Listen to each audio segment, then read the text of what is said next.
안녕하십니까 교수님. 이번에 책 1010쪽부터 1012쪽까지의 내용을 발표하기로 한 본과 1학년 정현욱입니다.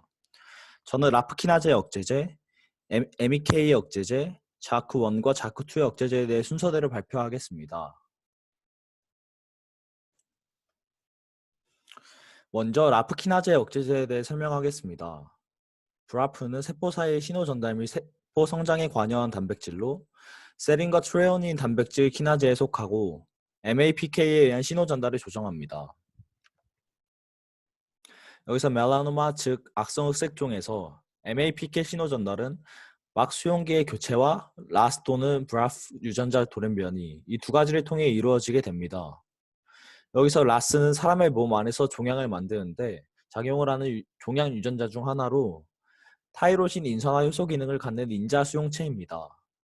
앞서 말한 두 가지 방법 중 브라프 유전자 돌연변이는 라스의 활성화와 독립적이고 약 55%의 악성흑색종에 이 돌연변이 되어 있습니다. 돌연변이 중 90%는 발린의 글루탐산홍을 라이신으로 대체하는 모습을 보입니다. 여기서 글루탐산으로 대체된 것을 V601이라고 하고 라이신으로 대체된 것을 600K라고 합니다. 비소세포 폐암, 대장암과 같은 암의 8%의 경우 돌연변이가 활성화됩니다. 브라프 유전자 돌연변이가 있는 폐암과 대장암에서 폐암만이 치료 효과가 나타나는데 이는 대장암의 경우 활성 돌연변이 브라프에 의존하지 않기 때문입니다.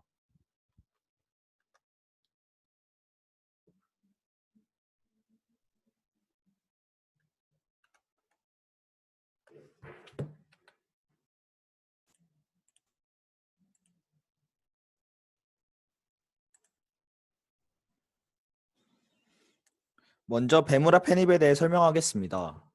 베무라페닙은 브라프 유전자 돌연변이가 있는 흑색종에 주로 사용되는 약제로 브라프 유전자 변이가 일어나면 브라프 키나제 단백이 생산되며 이 단백이 미토캔 활성화 단백질 키나제 신호 전달 체계를 활성화시키며 세포의 이상 증식을 일으켜 암을 발생시킵니다.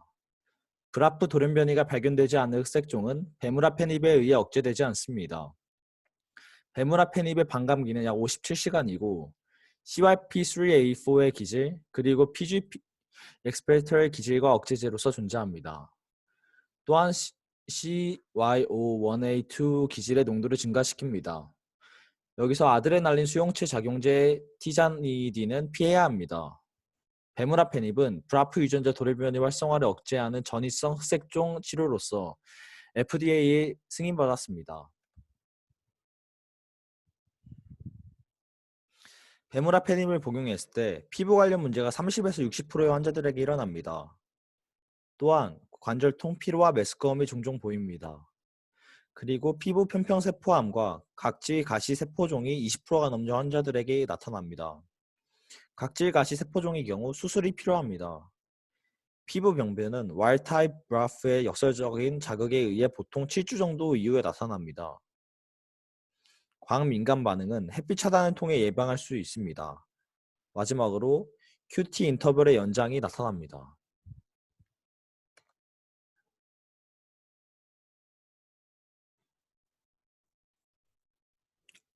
악성 흑색종은 돌연변이 발생률이 높은 악성 종양으로 종양을 매우 다양하게 만듭니다. 활성 NRAS 유전자 돌연변이, MEK 돌연변이 후속, 성장인자의 과발현 등의 내성이 생길 수 있습니다. 또한 PDGFR-B와 평행한 경로의 활성은 약물 내성을 유발합니다. 이때 MEK 억제제와 함께 사용하면 브라프 유전자 억제제의 저항성을 줄일 수 있습니다. 다음으로 디브라페닙에 대해 알아봅시다. 디브라페닙은 수술로 제거할 수 없거나 다른 장기로 전이된 흑색종을 치료하기 위해 단독 혹은 트라메티닙과 병용하여 사용되는 약제입니다. 활동 메커니즘을 살펴보면 돌연변이 된 브라프 키나제의 작은 분자 억제제로서 브라프 유전자 돌연변이를 포함한 종양세포의 확산을 억제합니다. 또한 5배 정도 높은 농도로 와일드타입의 브라프와 C라프를 억제합니다. 이 약은 전이성 흑색종 및 브라프 유전자 돌연변이를 가진 NSCLC의 치료에 관해 승인받았습니다. 반감기는 8시간 정도이고 CYP2C8과 CYP3A4에 의해 대사작용을 합니다. 이 약의 치료 용도를 살펴보겠습니다. 먼저 이 약은 브라프 V602 돌연변이 양성흑색종의 단일약으로서 FDA의 승인을 받았습니다. 내성은 6개월 내에 생기고 MEK 억제제와의 결합은 내성이 생기는 것을 미루어 줍니다. 여기서 FDA는 V602 돌연변이 흑색종과 NSCLC에 대한 치료로서 승인을 했습니다. 마지막으로 이 양의 부작용과 약물 상호작용에 대해 알아보겠습니다. 낮은 확률로 과각화증, 두통, 발열, 관절통, 유두종, 탈모, 척추측만증 등이 발생할 수 있습니다. 여기서 과각화증이란 켈라틴을 합성한 각질이 세포 내에 정체되어 각화증이 쌓이는 병입니다. 이 약을 복용한 사람의 10%가 진단 후 2달 내에 피부 편평세포암에 걸릴 수 있습니다. 30%의 환자가 다프라페닙의 지속적인 복용으로 병변이 발견되지만 다프로페닙과 트라메티닙 조합에서는 단지 3%의 환자만이 병변이 보입니다. 그러나 이 조합에서는 발열, 발진, 우한, 두통, 관절통 등이 부작용으로 나타납니다. 이번에는 MEK, 즉 메틸에틸케논의 억제제에 대해 알아보겠습니다. 메틸에틸케논은 부틸 알코올의 산화로 얻어지는 방향이 있는 액체입니다. 메틸에틸케논의 억제제로는 트라메티닙과 코비메티닙이 있습니다. 이들은 세린, 트레오닌의 키나제로 라프의 후속 역할을 합니다. 또한 라스, 라프, MEK, ERK로 이루어지는 길의 억제제로 추가적인 타겟을 제공합니다. 두 개의 약 중 트라메티닙에 대해 먼저 살펴보겠습니다. 이 약은 메틸에틸케논의 억제제로서 FDA에 처음으로 승인을 받았습니다. 트라메티닙은 ATK가 MEK 1-2 키나제에 붙는 것을 방해하는 입체성 다른 자리입니다. 즉 MEK 1-2 키나제 활성을 억제합니다. 반감기는 약 5시간이고 CYP 요소의 기질이 아닙니다. 가벼운 신장과 관의 손상은 약물에 크게 영향을 끼치지 않습니다. 트라메티닙의 치료 용도를 보면 브라프 V602와 K흑색종의 단일 치료 방법으로 FDA의 승인을 받았고 다프라페닙과의 조합은 돌연변이 된 V602와 K흑색종에 관한 치료법으로 승인을 받았습니다. 이 약물은 브라프 치료 이후에 받을 경우 효과가 미약합니다. 이는 브라프와 MEK 억제제에 대한 내성과도 비슷한 메커니즘입니다. 이 약의 부작용으로는 보통 피부 발진, 여드름성의 피부염, 설사, 피로, 메스꺼움, 림프 수종 등이 있습니다. 특히 6%의 환자에게나 3에서 4단계 등급의 피부 독성이 나타납니다.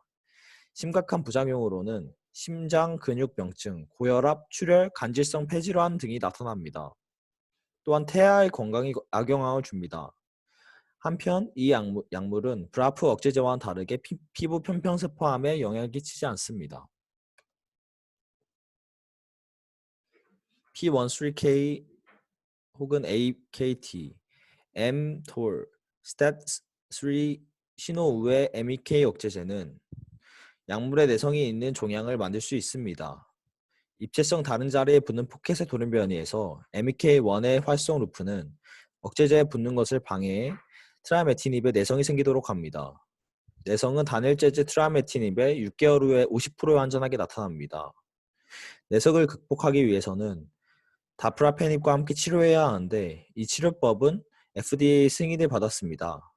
이 혼합치료는 브라프 V602와 K 돌연변이 된 전이성의 악성 흑색종을 치료하는 데 적합합니다. 다음은 코비메티닙에 대해 살펴보겠습니다.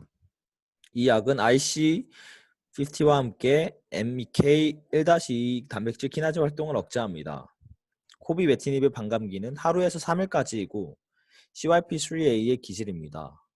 코비메티닙과 메무라페닙의 조합은 전이성의 악성 흑색종 치료제로서 FDA 승인을 받았습니다. 이 약의 부작용에는 보통 설사, 광민감 반응, 메스꺼움, 발열, 구토 현상 등이 있습니다. 또한 주요 출혈이 일어날 수 있는데 출혈의 조짐을 꾸준히 봐주어야 합니다. 그리고 이 약물을 복용할 경우 심장 근육병증의 위험성이 크게 증가합니다. 이 외에도 MEK 억제제로는 비니메티닙과 엔코라피닙이 있습니다. 비니메티닙은 메틸에티케논의 억제제로 엔라스 유전자 돌연변이 흑색종에 연관지어 연구되어지고 있습니다. 엔코라페닙은 브라프 억제제로 비니메티닙과 함께 브라프 유전자 돌연변이 흑색종의 치료에 사용됩니다. 마지막으로 좌크1과 좌크2의 억제제에 대해 설명하겠습니다. 먼저 좌크스는 제너스 에소시아이드 키네시스의 줄임말로 시토키닌, 호르몬, 증식인자 등의 수용체 신호 전달에 관여하는 비수용체 티로신 인산화 효소입니다. 현재 좌크 패밀리는 좌크1, 좌크2, 좌크3, TYK2의 4개가 알려져 있으며 이들 인산화 효소는 12에서 14만의 분자량으로 구성되며 SH 영역은 없지만 전형적인 티로신 인산화 효소 영역 외에도 또 하나의 티로신 인산화 효소 유사 영역 구조를 가리킵니다. 요약하면 조혈과 면역 기능에서 시토카닌 및 성장인자의 신호 조정의 역할을 합니다. 좌악스는 시토카인 및 수용체의 스타츠를 모으는데 여기서 스타츠는 유전자의 발현을 조절합니다. 시토키닌 수용체군은 1형과 2형으로 분류합니다. 1형 수용체와 결합하는 생체 활성 물질은 생장 활성 호르몬과 프롤락틴과 같은 호르몬과 조혈인자 또는 시토카인의 인터페론 등인데 이들은 4개의 알파 나선 구조를 가집니다. 1형 수용체는 세포 외부분의 아미노산 배열로서 WSX, WS 모티프를 세포 막 관통 부분에는 아미노산의 시스테인 장기가 있고 세포 내부분은 좌크 혹은 스탓경과 결합하고 있습니다. 이 부분은 다음 페이지표를 통해 알 수 있습니다. 2형 수용체는 1형 수용체와는 구조적으로 유사하지만 이 다음과 같은 것들과 특이적으로 결합하고 있습니다. 1형과 2형 시토키닌 수용체와 세포 내 정보 전달에 대해 표를 정리한 것입니다. 이것의 경우를 예를 들면 대식세포는 스탯1을 활성화하여 그 결과 대식세포 활성화에 중요한 신호를 전달한다고 해석할 수 있습니다. 표를 통해 해석할 수 있습니다. 좌크1과 좌크2의 약물로는 록소리티닙이 있습니다. 록소리티닙은 개선되지 않거나 투여할 수 없는 진성 적혈구 증가증 치료에 사용되는 약제로 좌크를 차단하는 티로신 키나제 억제제 중 하나입니다. 반감기는 약 3시간이고 간에 CYP3A4를 통한 대사작용을 합니다. 신장과 간에 장애가 있을 경우 약물 복용을 줄일 필요가 있습니다.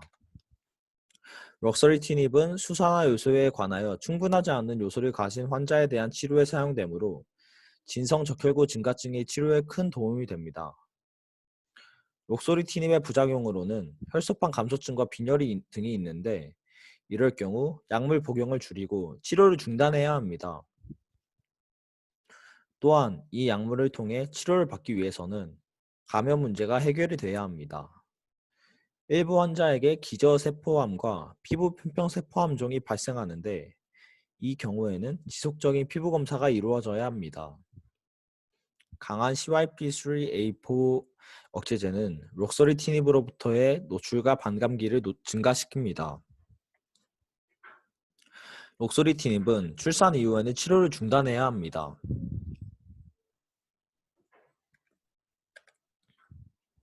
제 발표물의 출처는 이렇게 됩니다. 의학 용어의 경우 발음을 최대한 정확하게 하기 위해 노력했으나 공부를 하였음에도 확실히 인지하지 못한 부분이 몇 군데 있습니다. 이 점에서는 죄송합니다. 지금까지 제 발표를 들어주셔서 감사합니다. 이것으로 발표를 마치겠습니다.